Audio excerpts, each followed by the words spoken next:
नाज़रीन आदाब, अपनी खास पेशकश परवाज डिस्कशन में मैं हिना जुबैर आप सभी का तहे दिल से इस्तकबाल करती हूँ। नाज़रीन, आज का हमारा मौजू रहेगा घरेलू खवातीन और बजट। जी हाँ, बजट का नाम आते ही एक आम हिंदुस्तानी औरत का चेहरा जो है वो हम सबकी निगाहों के सामने आ ही जाता है, क्योंकि दिन रात इस बजट से बिलाखिर एक आम हिंदुस्तानी औरत को ही जूझना पड़ता है। लेकिन इस बजट में क्या वाकई हिंदुस्तानी औरत को कुछ मिला है? हम बात कर रहे हैं आम औरतों की, जिनका रोजमर्रा का वास्ता पड़ता है, चाहे वो दालों की बात करें, चावल की बात करें, आटे की बात करें, घी, शक्कर, रसोई गैस, क्योंकि आखिर पैसे तो उसी के बटुए में से निकलेंगे। शौहर ने तो उसको पैसे दे दिए, बेटे ने उसको पैसे दे दिए, लेकिन बाद में तो महीने के आखिर में उसी को जूझना पड़ेगा और वही उसके लिए असली बजट कहलाता है। अगर हम आंकड़ों की बात करें तो इस बार जो है 1330 करोड़ का जो बजट है वो औरतों के लिए मुख्तस किया गया है। अब इसमें क्या कुछ है, इसी पर हम बात करेंगे और हमारे साथ मौजूद रहेंगी बहुत ही खास मेहमान। मुंबई से हमारे साथ मौजूद हैं सुधा शिमाली जी, सीनियर जर्नलिस्ट हैं। सुधा जी, आपका बहुत बहुत हम वेलकम करना चाहेंगे। साथ ही साथ सविता महाजन जी, समाजी सोशल रिफॉर्मर हैं, समाजी कारकुन हैं। और हमारे साथ मौजूद हैं लखनऊ से ताहिरा हसन जी, समाजी कारकुन हैं, हमारी बहुत ही खास मेहमान भी हैं। तो चलिए, तीनों खास मेहमानों का हम परवाज डिस्कशन में बहुत बहुत इस्तकबाल करना चाहेंगे। और सबसे पहले सुधा जी, आपके पास आना चाहेंगे। आप जर्नलिस्ट हैं और औरतों के जो मसाइल हैं रोजमर्रा के, उनको भी काफी करीब से आपने देखा है। स्कीमें तो बहुत हैं औरतों के लिए, कई अच्छे अच्छे नाम हैं, बड़े खूबसूरत नाम लिए जाते हैं, लेकिन क्या वाकई एक आम औरत इस बजट को समझ पाती है?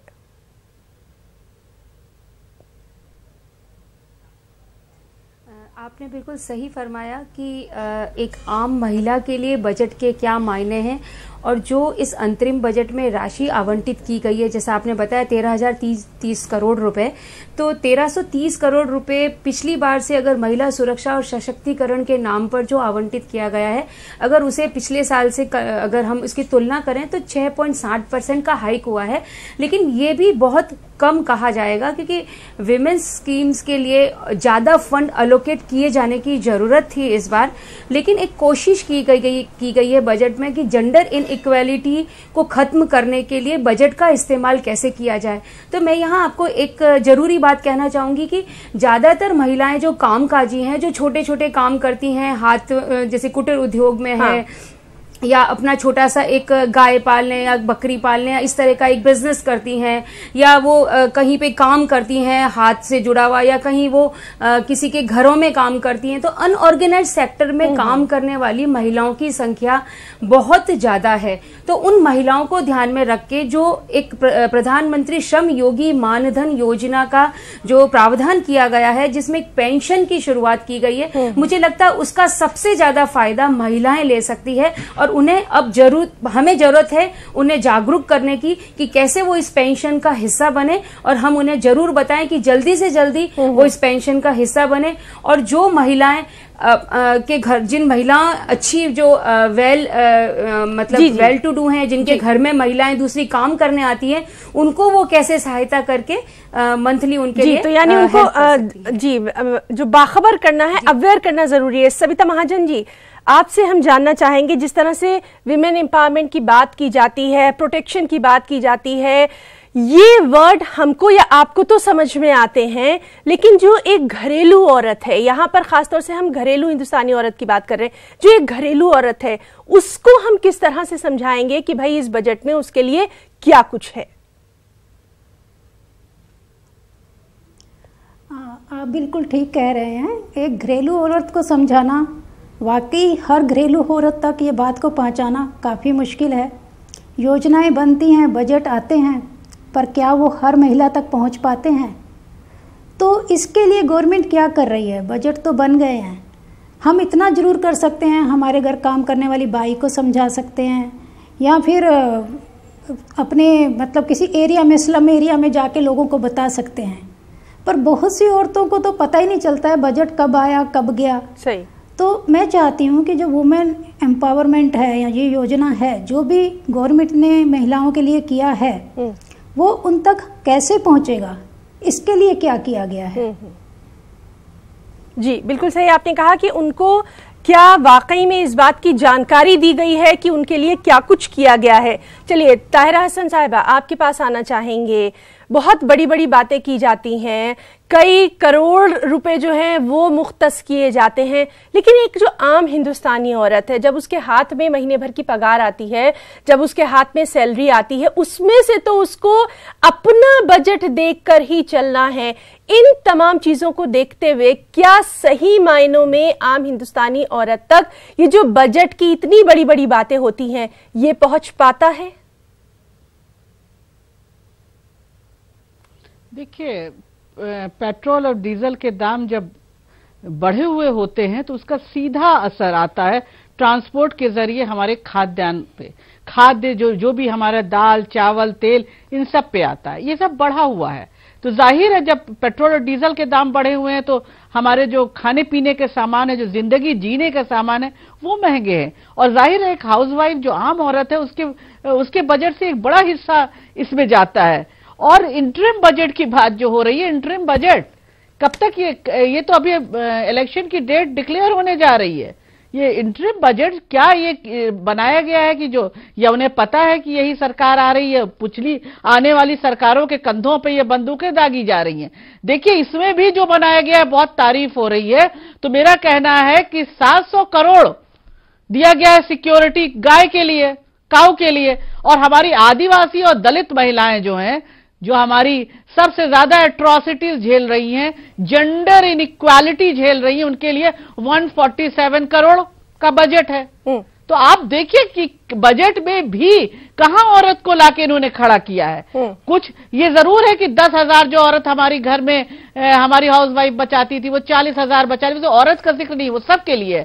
तो वहां पे टीडीएस नहीं है जी। तो ये है, तो वो सिर्फ औरत के लिए नहीं कहा गया, वो कोई भी अगर 40,000 तक की बजट है। और औरतों के लिए बस इतना कहा गया है, वो जो छोटे कुटीर उद्योगों के लिए कुछ काम शुरू करती हैं तो 3% टैक्स बेनिफिट उनको दे दिया जाएगा। तो मुझे नहीं लगता है कि इस इंटरिम बजट में भी बहुत कुछ महिलाओं की, लड़कियों की शिक्षा के लिए या उसके लिए कोई ऐसा रखा गया है औरतों के लिए बहुत कुछ कि जिससे हम कह सकें कि औरतों के लिए कोई बेहतर वो बनाया है। लेकिन जितने भी झुंझुने बजा चुके हैं पहले, अब थोड़े से झुंझुने इंटरिम बजट, मुझे तो इंटरिम बजट में ये नहीं समझ में आता, इंटरिम बजट में देखिए कोई पॉलिसी नहीं बन सकती। बिल्कुल ये रूल है, पॉलिसी ये नहीं बना सकते हैं, ये खाली उसमें थोड़ा बहुत कर सकते हैं। तो इन्होंने जो किया उसमें भी मुझे ऐसा नहीं लगता है कि औरतों के लिए कोई बहुत कुछ कर दिया गया हो। रसोई गैस की फिर बात किया, अभी तक जो उज्ज्वला में कितनों में मिला, आप सर्वे करें किस तरह से महिलाएं वो लेके, बेचारी हमारी मार्जिनलाइज क्लास की महिला ने एक बार जलाया, उसके बाद टाल बनी होती है गांव में, उस पर रख दिया उन्होंने। जाहिर है फिर वो वही लकड़ी से जलाने लगी। तो ये आप जो स्कीम्स बनाते हैं, अच्छी स्कीम्स बनाते हैं, जैसे मैं बार बार कहती हूं कि महिला सिक्योरिटी के लिए निर्भया के बाद इतना मजबूत कानून आया, इंप्लीमेंट नहीं होता। जी जी, जो भी बने, जैसे मातृवंदना जी प्रेग्नेंट औरतों के लिए आई है। हाँ। मैं नहीं कहूंगी खराब है स्कीम, बढ़िया स्कीम है, लेकिन हमारी औरतों के पास पहुंचनी चाहिए। वो औरतें जो रोटी के साथ दाल नहीं मैसर है, उनके पास आप पहुंचाइए तो स्कीम्स को। हाँ बिल्कुल, इम्प्लीमेंटेशन पे बात होनी चाहिए। सुधा जी आपके पास आना चाहेंगे। जिस तरह से ताहिरा हसन जी का कहना बिल्कुल ठीक है कि स्कीमें तो बहुत हैं, हम भी ये बात करें कि बहुत सारी स्कीमें हैं और उनका ऐलान भी किया जाता है, लेकिन क्या वो सही मायनों में एक आम हिंदुस्तानी घर में, और अगर मिडिल क्लास की बात करें तो शायद नहीं पहुंच पाती हैं। इसका क्या रास्ता हो सकता है? किस तरह से हम उनको एजुकेट कर सकते हैं या उनको इन तमाम चीजों की जानकारी दे सकते हैं कि भाई बजट आया है तो सिर्फ ड्राइंग रूम में डिस्कस करने के लिए नहीं है या सिर्फ टीवी पर डिस्कस करने के लिए नहीं है, बल्कि ये बजट आपके लिए भी कुछ ना कुछ लेकर आया है। ऐसा कुछ हो सकता है क्या? बिल्कुल, आपने बिल्कुल सही फरमाया। जैसे अभी हमारी पैनल डिस्कशन में जो जिक्र हो रहा था कि निर्भया फंड का अभी तक इस्तेमाल पूरा नहीं हो पाया है, और जो मातृवंदन योजना है विमेन एम्पावरमेंट के लिए, वो भी अंडर फंडिंग है। मैं बिल्कुल इनकी बात से सहमत हूँ कि हाँ, वहां पे और ज्यादा बेनिफिट दिए जाने की जरूरत थी, लेकिन जो अब हो चुका है उसके ऊपर अगर हम बात करें तो मुझे लगता है कि इस बार विमेन वोटर्स को ध्यान में रखे, क्योंकि पिछली बार भी 65% जो महिला वोटर्स थी वो थी। तो बजट में ये कोशिश की गई है कि महिला मतदाताओं को खुश करने के लिए सरकार क्या करे, तो वोट, क्योंकि चुनाव सामने है, तो उन्होंने उन महिलाओं को कैटर करने की, उन महिलाओं पे ध्यान दिया गया है जो फार्म सेक्टर में है, जो अनऑर्गेनाइज सेक्टर में है, जो आंगनवाड़ी में काम करती है, जो छोटे छोटे हाथ से जुड़े हुए ऐसे कुटीर उद्योगों में काम करती है। तो उन महिलाओं के लिए जो योगदान है उनके ऊपर अगर हम बात करें तो हम इस पूरे बजट को हम दो अगर भाग में डिवाइड करें कि जेंडर इनइक्वालिटी को खत्म करने के लिए बजट का इस्तेमाल किस तरीके से किया गया है, और टैक्सेशन के फ्रंट पर जो डायरेक्ट टैक्स है उस फ्रंट पे महिलाएं इस बजट को कैसे अपने लिए उपयोग में ला सकती हैं। तो अगर आप मुझे इस चीज के मतलब आप अगर कहें तो मैं इन दोनों को अलग अलग तरीके से हमारी महिला जो जुड़ी हैं, हमारी महिलाएं, उनसे मैं जिक्र करना चाहूंगी कि बजट को दो तरीके से डिवाइड कर दिया गया, पार्ट ए और पार्ट बी। पार्ट ए में 100% अलोकेशन है महिलाओं से जुड़ी स्कीम्स के लिए, और पार्ट बी में सिर्फ 30% अलोकेशन किया गया है। तो पार्ट ए को कैसे फायदे में लिया जाए, पार्ट बी को किस तरीके से किया जाए, और फिर अगर आप समय देंगी तो मैं जरूर डायरेक्ट टैक्स को कैसे अपने लिए इस्तेमाल करें, जी ठीक है, किस तरीके से इस बार बिगेस्ट गेनर रही है और अपने लिए इस बजट को किस तरीके से इस्तेमाल कर सकती है। जी, हम इस पर भी बातचीत जारी रखेंगे। सविता जी, आपके पास आना चाहेंगे। अभी जैसे ताहिरा हसन जी जो थी, ताहिरा हसन जी जैसे बात कर रही थी कि टैक्स स्लैब आया है, भाई मेरे लिए या आपके लिए तो ठीक है, हम दोनों समझते हैं कि टैक्स स्लैब जो है वो क्या है या इसका कितना फायदा किसको होगा, लेकिन एक जो आम हिंदुस्तानी औरत है उसके लिए तो मायने रखता है, चाहे उसके घर का जो ग्रोसरी है, जो घर का अनाज है, दाल सब्जियां हैं, या फिर हम मेकअप का सामान भी नहीं भूलेंगे। मोटे तौर पर कहीं दिखाई नहीं देता कि इस तरह की कोई चीजें जो हैं वो समझाने के लिए बजट में दी गई हों, या फिर किस तरह से उनको एजुकेट किया जाए, किस तरह से उन तक ये बात पहुंचाई जाए। सविता जी। देखिए, जैसे किसानों के लिए सरकार ने किया है कि डायरेक्ट उनके आधार कार्ड, पैन कार्ड से डायरेक्ट बेनिफिट्स उनको जा रहे हैं। यहाँ महिलाओं के लिए ऐसा कुछ नहीं है। तो क्या सरकार ऐसा कर सकती है कि उनके आधार कार्ड या पैन कार्ड, खैर वो तो किसानों को कुछ बेनिफिट्स पहुँचाए जाते हैं, पर क्या हर महिला के पास आजकल मोबाइल है, फ़ोन है, तो क्या मोबाइल पे मैसेज जा सकते हैं, जैसे उनको पता चले वो क्या क्या बेनिफिट्स ले सकते हैं, कैसे फ़ायदा उठा सकते हैं। तो सरकार ने नियम तो बहुत अच्छे बनाए हैं, जैसे वंदना योजना है, प्रेग्नेंट वुमेन्स के लिए 100 करोड़ का फालतू बजट दिया गया है, और उसमें भी मैटरनिटी लीव है 26 वीक्स कर दी गई है। जी जी, 26 पर ये हर एक इंसान को पता होना चाहिए, हर एक महिला को ये पता होना चाहिए। तो ये पहुंचाने के लिए हर महिला तक, तो जैसे किसानों के लिए स्कीम बड़ी अच्छी आ गई है कि उनको डायरेक्ट बेनिफिट, बिचौलिए नहीं खा रहे हैं, तो यहाँ बिचौलिए पैसे का मिसयूज ना करें। जैसे हॉस्टल फैसिलिटी है वर्किंग वुमेन के लिए, वो 3 गुना इन्होंने बजट बढ़ा दिया है, बहुत अच्छी बात है। और इसी तरह से ही इन्होंने ये जो प्रोविडेंट फंड रिलीफ भी दिया है। जैसे अमित शाह जी ने कहा कि ये जो बजट है, ग्रामीण हो या शहरी महिला हो, वर्किंग हो या नॉन वर्किंग हो, उन सब के लिए ये बजट बहुत अच्छा है। सरकार ने बहुत अच्छा प्रयास किया है, और हर तरह से महिलाओं के लिए हर क्षेत्र जी, इस पर भी हम ताहिरा हसन साहिबा जो हैं वो कुछ कहना चाहती हैं, उनसे जवाब जरूर मांगेंगे। ताहिरा साहिबा, अभी हम ब्रेक पे जाना चाहेंगे, ब्रेक पे वापस आने के बाद हम आपसे इसका जवाब चाहेंगे। जिस तरह से कहा जा रहा है कि बजट में है तो बहुत कुछ, लेकिन क्या वो वाकई में एक आम हिंदुस्तानी घरेलू औरत तक पहुंच जाएगा? ताहिरा हसन साहिबा, एक ऐसी पार्लियामेंट जहां पर शायद इस बार सबसे ज्यादा लेडीज देखी गई हैं, सबसे ज्यादा खवातीन आई हैं, और इस तरह की पार्लियामेंट में उम्मीद यही की जा रही थी कि खवातीन के लिए बहुत कुछ होगा, लेकिन जो बहुत कुछ है वो सिर्फ नाम भर तक ही रहा है। क्या हम एक आम हिंदुस्तानी औरत को ये समझा पाएंगे कि उसके लिए जो माल न्यूट्रिशन की बात करें, ग़िज़ाइयत की बात करें, उसके खाने पीने का जो ध्यान रखा गया है, या फिर उसके जो किचन है उसमें गैस के लिए कुछ काम किया गया है, या फिर इसी तरह की अगर मैटरनिटी लीव की बात करें तो हमने देखा होगा कि जब से ये हफ्ते बढ़ाए गए हैं तो अक्सर जो ऑर्गेनाइजेशंस है उन्होंने औरतों को जो है वो काम पे रखना ही बंद कर दिया है। शायद मैं गलत नहीं हूँ, ताहिरा जी?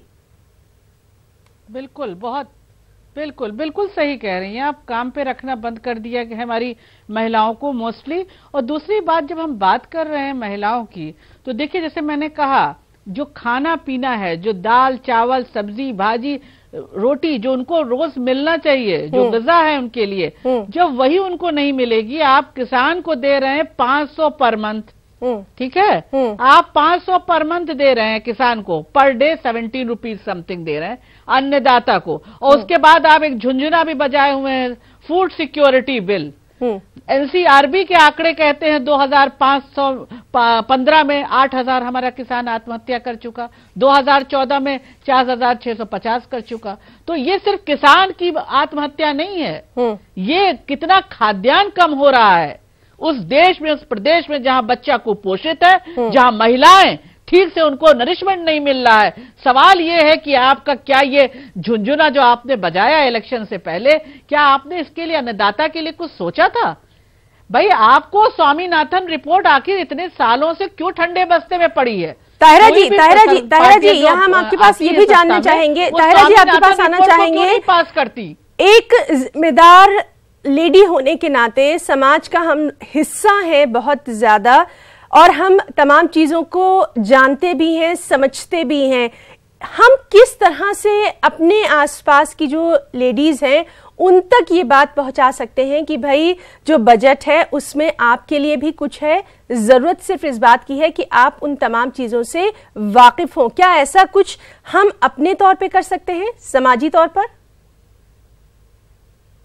बिल्कुल बिल्कुल। देखिए जो भी एनजीओज वगैरह काम कर रहे हैं, जो भी एक्टिविस्ट हैं जो काम कर रही है, उनको इसको ले जाना चाहिए। जो मेन इस बजट में है, जो हमारे एक पैनलिस्ट ने भी कहा, मुझे लगता है अनऑर्गेनाइज सेक्टर सबसे बड़ा सेक्टर है। 99% हमारे खासकर महिलाएं इसमें काम करती हैं, चाहे वो कंस्ट्रक्शन साइड हो। आप देखिए छोटे छोटे बच्चों को लेकर जाके वो काम करती हैं, जाड़े में धूप में लिटाती हैं और गर्मी में पेड़ के नीचे लिटा के काम करती हैं।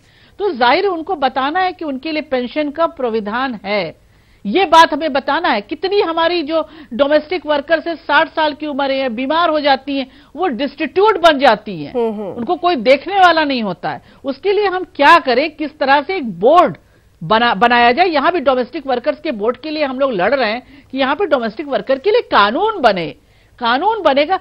ये जो सिक्योरिटी अनऑर्गेनाइज सेक्टर का जो सिक्योरिटी एक्ट 2010 है उसको कैसे स्ट्रेंथन किया जाए, उनमें इन सब चीजों को प्रावधान है। तो हमें ये देखना है, बताना है, इसको टीवी पे भी होना चाहिए, इसकी क्लिपिंग चले, रेडियो पे भी इसको बताया जाना चाहिए, और इसका एक कैंपेन नाटक, नुक्कड़ नाटक, इन सब के द्वारा जगह जगह गांव तक में ले जाके नुक्कड़ों के नाटकों द्वारा इसको उन तक पहुंचाया जाना चाहिए कि ये स्कीम आई है और इसको आप अवेल कर सकते हैं। और हम लोगों को जो काम कर रहे हैं, बहुत से लोग ऐसे, उन्हें आगे आके हेल्प करना चाहिए। ये बहुत ठीक है कि जो काम कर रहे हैं उनको और आगे आना होगा। सुधा जी, एक मीडिया पर्सनालिटी होने के नाते किस तरह से हमारी ये जिम्मेदारी बनती है कि हम एक आम हिंदुस्तानी औरत को ये बताएं कि भाई बजट में उसके लिए बहुत कुछ है, सिर्फ उसको इसका फायदा लेना आना चाहिए। ऐसा कुछ हम कर सकते हैं क्या सुधा जी? बिल्कुल, हाँ बिल्कुल हम कर सकते हैं। जैसे इन्होंने कहा उससे तो मैं बिल्कुल सहमत हूँ कि जो मातृवंदन योजना है विमेन एम्पावरमेंट के लिए, उसमें जो 5,000 का कैश बेनिफिट है वो महिलाएं उठाएं उसके लिए। हालांकि वो थोड़ा अंडर फंडिंग है, लेकिन अभी भी महिलाओं के लिए है कि वो जो मातृवंदन योजना का मैटरनिटी बेनिफिट प्रोग्राम है उसको अप्लाई करें। उसके लिए अपने निकट के जो चिकित्सालय हैं वहां जाके पता करें और उसका पूरा उपयोग करें। और मुझे यहाँ कहना चाहूंगी कि नेशनल न्यूट्रिशन मिशन है उसको एक बिग बूस्ट दिया गया है, जिसको 3,400 करोड़ की प्रावधान किया गया, जिसमें आंगनवाड़ी और वहां पे जो हेल्पर है उनकी सैलरी बढ़ेगी और वहां पे ज्यादा अच्छे इंफ्रास्ट्रक्चर होगा और उन महिलाओं को आगे एम्पावरमेंट के लिए भी कुछ अलग से उन्हें स्किल भी उनमें इंक्लूड की जाएगी। तो ये तो जो एलोकेशन किया गया, यहाँ जो प्रधानमंत्री श्रम योगी मानधन योजना जो पेंशन की बात है, तो यहाँ 18 साल से 29 साल की जो महिलाएं हैं वो 100 रुपए महीने का तो 29 साल के ऊपर की महिलाएं, और जो 18 साल से 29 साल की महिलाएं हैं वो 55 रुपए मासिक जमा करवाएं और 60 साल के बाद 3,000 रुपए की मंथली पेंशन उनको मिलेगी और 55 रुपए जो वो मंथली जमा कराएगी, सरकार अपना योगदान उसमें देगी और उसके बाद उन्हें अच्छी पेंशन मिलेगी। और जो महिलाएं 29 साल के ऊपर की हैं वो जी, तो यानी चीजें तो बहुत सारी की गई हैं, सिर्फ उनको अवेयर करने की जरूरत है। बार बार हम यही बात करें। सविता महाजन जी, आपके पास आना चाहेंगे, आपसे भी जानना चाहेंगे, एक बड़े सेक्टर में आप काम करती रही हैं, बहुत सारे आपने रोजमर्रा की डेली आपने बहुत सारी मुश्किलों से जूझते देखा होगा एक आम हिंदुस्तानी औरत को। क्या अपने इस प्रोग्राम के जरिए आज हम और आप जिस तरह से बात कर रहे हैं, क्या हम ये मैसेज दे सकते हैं कि भाई उनके लिए काम किया जा रहा है, उनके लिए स्कीमें हैं, लेकिन उनको फायदा उठाना आना चाहिए? क्या आज अपने इस प्लेटफॉर्म से हम ये मैसेज दे सकते हैं? हाँ, बिल्कुल दे सकते हैं। टीवी जो है एक माध्यम है हमारी बात आम जनता तक पहुंचाने का। जी, एक बहुत बड़े स्केल पर हम लोगों को ये बता सकते हैं कि उनके लिए क्या हो रहा है। पर हमें ये प्रोग्राम एक दिन ही नहीं, बीच बीच में दिखाते रहना है। और इवन केबल टीवी पर और गांव में जो जो चैनल आते हैं उन पर ये सब दिखाना चाहिए। जैसे इन्होंने कहा कि नुक्कड़ नाटक है या फिर टीवी है या रेडियो है, उस सब से हमको बताते रहना चाहिए, क्योंकि हर प्रोग्राम के बीच में जो नेशनल हिट प्रोग्राम होते हैं जो सारी जनता देखती है, सब महिलाएं देखती हैं, जो महिलाओं के फेवरेट प्रोग्राम्स होते हैं, उनके बीच में जरूर एक क्लिप दिखा देना चाहिए कि गवर्नमेंट ने महिलाओं के लिए क्या क्या सुविधा दी है। जैसे अभी गवर्नमेंट ने प्रोविडेंट फंड का रिलीफ दिया है महिलाओं को, 12% वेजेज गवर्नमेंट अपनी तरफ से दे रही है कामकाजी महिलाओं के लिए। तो उससे क्या होगा, जो ईपीएफ रिलीफ मिला है महिलाओं को, लोग महिलाओं को ज्यादा से ज्यादा काम पर रखेंगे। तो ये भी पता होना चाहिए महिलाओं को कि अभी हमें ईपीएफ में कितना फ़ायदा हो रहा है। हम अगर अभी आज की डेट में अगर हम 5 लाख एक साल में कमा रहे हैं तो उस पर हमें जो 12,500 पहले 2.5 लाख पर तो माफ़ था ना, अभी वो 5 लाख पर माफ़ है। तो इस तरह से हमारे को गवर्नमेंट टैक्स बेनिफिट्स भी दे रही है। जी, तो मतलब यही है कि बार बार हम यही बात कह रहे हैं कि बहुत सारी चीज़ें हैं लेकिन उनका पहुँचना ज़रूरी है। ताहिरा हसन साहिबा, आपके पास आना चाहेंगे और आपसे ये जानना चाहेंगे कि जिस तरह से हमने बैठ के बात कर ली, ऐसा होना चाहिए, ऐसा नहीं हुआ, तमाम चीजें हो गई, क्या आज के अपने इस प्रोग्राम के जरिए हम जो एक आम हिंदुस्तानी औरत है जो घर में ही रहती है, ज्यादा से ज्यादा या तो वो टीवी देखती है या फिर किताबें पढ़ सकती है, क्या उस औरत तक हम ये बात पहुंचा सकते हैं कि भाई उनके लिए स्कीमें हैं, उनके लिए बहुत सारी चीजें हैं, लेकिन खुद उनको हाथ आगे बढ़ाकर इन स्कीमों से फायदा उठाना होगा? क्या इस तरह की कोई काम हम कर सकते हैं? बिल्कुल, देखिए मैगजीन्स हैं, जो महिलाओं की बहुत सी मैगजीन्स हैं, अलग अलग जबानों में हैं, हिंदी में है, उर्दू में है, उनमें इस तरह के एडवर्टीजमेंट्स कि क्या क्या स्कीम्स हैं जो औरतों के लिए हैं, वो कैसे वो अवेल कर सकती हैं, उनको भेजें। न्यूज़पेपर में एक थोड़ा सा इसका हो, बराबर चलता रहे एक लंबे समय, देखिए एक साल तक मुझे लगता है वो चलता रहे कि लोगों को पता चले, और फिर एक दूसरे से बैठ के वो एक दूसरे को जागरूक करेंगी। लेकिन मेरा कहना ये स्कीम्स तो हों, लेकिन उनको ये भी बताना होगा, इसके लिए भी तैयार करना होगा कि स्कीम्स आती हैं लेकिन इम्प्लीमेंट नहीं होती हैं। उसके लिए भी वो तैयार रहे, उसके लिए लड़के अपना अधिकार लेने के लिए भी तैयार रहे। क्योंकि देखिए हम रोज अक्सर देखते हैं कि हमारी महिलाएं जो हैं, प्रेग्नेंट औरत जो है उसको एम्बुलेंस नहीं, स्ट्रेचर नहीं मिल रहा है, ससुर गोद में लाद के लेके जा रहा है, डेड बॉडीज को लोग लेके आ रहे हैं रिक्शों पे। तो इस तरह का जब माहौल है तो ये हेल्थ और जो भाई हम वेलफेयर स्टेट है, अगर हेल्थ की सर्विसेज और एजुकेशन की सर्विसेज हमारे आम आदमी तक नहीं पहुंच रही हैं, तुम लाख झुंझुना बजाओ, उन झुंझुनों का क्या होगा? उन झुंझुनों के खिलाफ लड़ने की ताहिरा हसन जी यहाँ जब हम बात कर रहे हैं हेल्थ की, औरत की, तो यहाँ हम साफ सफाई का भी जिक्र जरूर करना चाहेंगे। इसका भी बड़े पैमाने पर जिक्र किया गया है, साफ सफाई, क्लीनिनेस। बिल्कुल, देखिए साफ सफाई का बात किया गया, हॉस्पिटल्स में क्या हाल रह रहे हैं बराबर दिखाया जाता है, सरकारी हॉस्पिटल्स का, टीवी चैनल्स भी इसको दिखाते हैं। इन सब पे बात होना चाहिए। स्वच्छ भारत की बात करें, स्वच्छ भारत में स्वच्छ एयर को भी लाएं।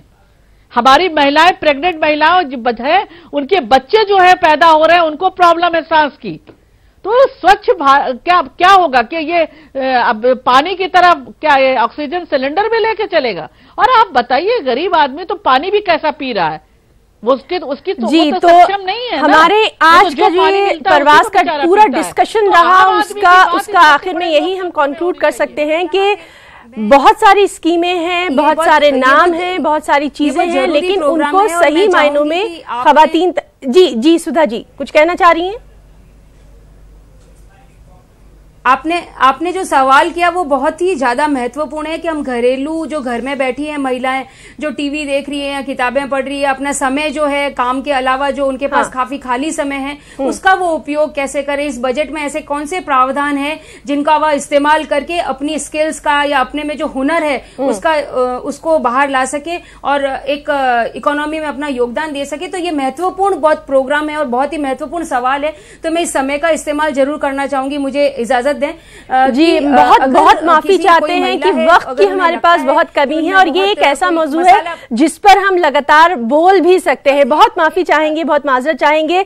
सुधा श्रीमाली जी आपका बहुत बहुत शुक्रिया, सविता महाजन जी, ताहिरा हसन जी, तीनों मेहमानों का हम बहुत बहुत शुक्रिया अदा करना चाहेंगे कि आज हमने बात की एक आम हिंदुस्तानी औरत और बजट से जुड़े हुए तमाम मामलों की, और जितनी भी हमारी बातचीत हुई है हमारे जो पैनलिस्ट थे उनका साफ तौर पर यह कहना था कि जो बजट है वो मौजूद है, जो स्कीमें हैं वो मौजूद हैं, लेकिन क्या सही मायनों में वो एक आम हिंदुस्तानी औरत तक पहुंच पा रही हैं या फिर नहीं। और हमारे प्रोग्राम में चूंकि वक्त की कमी है इसलिए मैं अपने तीनों मेहमानों से बहुत ही माजरत चाहूंगी और आगे भी हम इस तरह के डिस्कशन जो है उनको जारी रखेंगे ताकि आज जो हमारी बातें अधूरी रह गई हैं उनको हम आगे जारी रख सके। बहुत बहुत शुक्रिया तीनों मेहमानों का। आदाब।